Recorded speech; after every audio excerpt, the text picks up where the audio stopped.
갑자기 날씨가 추워진 요즘 오들오들 떨고 계신가요? 오! 전기장판! 이럴 때 따끈따끈한 전기장판만한 게 없지요. 몸도 데우고 숙면도 취할 수 있는 전기장판. 그런데 전기장판 한 구석에서 피어나는 연기, 대체 전기장판에 무슨 문제가 생긴 걸까요? 요즘 전기장판 사용하는 분들 참 많죠. 비싼 가스비 걱정 덜어주니 요 전기장판이 얼마나 기특합니까? 그런데 가을 겨울철에 발생하는 화재 중 상당수가 바로 이 전기장판 때문이라는 사실. 올해 초 전기장판으로 아찔한 경험을 했다는 임병진 씨를 만나봤습니다. 그냥 방에서 컴퓨터를 하고 있는데 아무래도 자꾸 탄 냄새가 나는 게 이상해서 안방문을 딱 열어봤는데 연기가 막 꽉 차 있는 거예요. 안방에서 화재가 난 건데요. 화재가 난 곳은 바로 침대. 뚫려버린 매트리스와 검게 탄 침구류들. 그런데 이 화재의 원인은 바로 매트리스 소재에 있었다고 합니다. 쓰던 매트리스가 라텍스 매트리스였는데 그 라텍스 매트리스하고 전기 매트가 과열이 되면은 화재가 이렇게 발생을 한다고 그 얘기를 이 일이 있고 나서 알게 됐어요. 전기장판과 라텍스 왜 문제일까요? 특유의 탄성력과 항균성 등으로 사랑받고 있는 라텍스는 고무나무에서 추출한 천연 고무인데요. 라텍스 재질 자체가 열 축적이 쉽습니다. 딴 물체들보다. 그 라텍스를 놓아준 그 부분에서 열의 축적이 용이하기 때문에 쉽게 열이 많이 발생을 합니다. 그래서 화재로 이어질 수 있는 가능성들이 높게 나타나고 있습니다.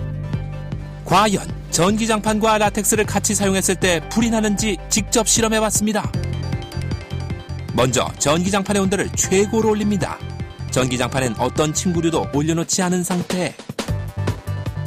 열선마다 고르게 열이 퍼지는 모습 보이시죠? 이제 이 전기장판에 열감지 센서를 달고 본격적으로 라텍스 실험에 돌입. 한쪽에만 라텍스 베개를 올렸는데요. 1시간 경과 아직 큰 차이를 보이지는 않았습니다. 하지만 5시간이 지난 후 라텍스를 올린 쪽은 82도, 반대쪽은 56도로 무려 26도 차이. 실제 이렇게 라텍스와 전기장판을 사용했다면 화재로 이어질 수 있는 끔찍한 상황입니다. 전기장판을 피하라는 주의사항 잘 보셨죠? 또 하나 주의할 점은 이렇게 보관할 경우 열선이 손상될 수 있기 때문에 화재로 이어질 수 있습니다.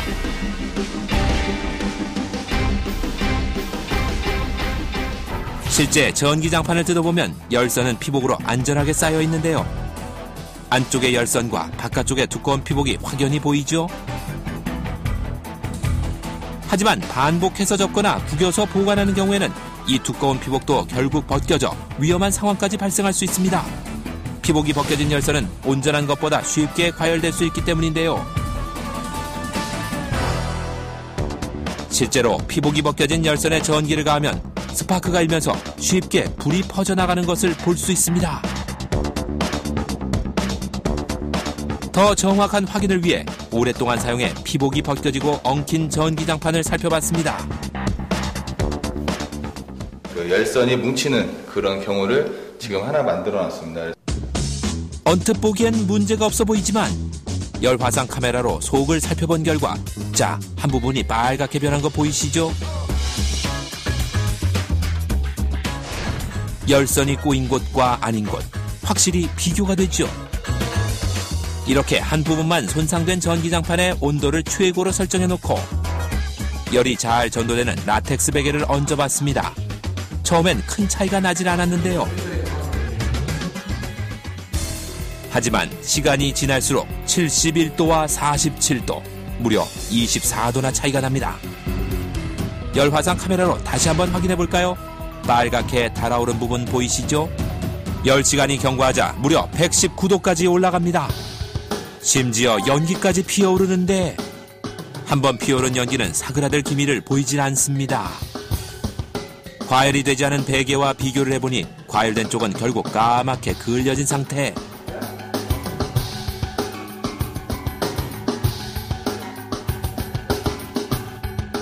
더 충격적인 사실은 그을린 베개를 뒤집으니 장판에 열을 받은 곳이 녹아내렸다는 것. 마치 누룽지처럼 똑 떨어진 녹은 라텍스의 흔적이 선명합니다. 그 라텍스 베개 자체가 전기장판에 달라붙게 되고, 그럼 또 전기장판 자체에서는 또 열의 축척이 많이 더 발생하게 됩니다. 그래서 이불이라든지 그런 부분에 더 착화가 돼서 실제 화재로 이어지는 경우들이 많이 발생을 하고 있습니다. 전기장판 잘못 사용하면 화재뿐만 아니라 또 다른 문제까지 가져옵니다. 바로 화상인데요. 화재로 인한 화상뿐 아니라 전기장판 과열로 인한 저온 화상도 피할 수 없습니다. 추운 날씨에 많이 사용하는 이 핫팩을 전기장판과 함께 사용했을 땐 저온 화상을 입을 수 있다고 합니다.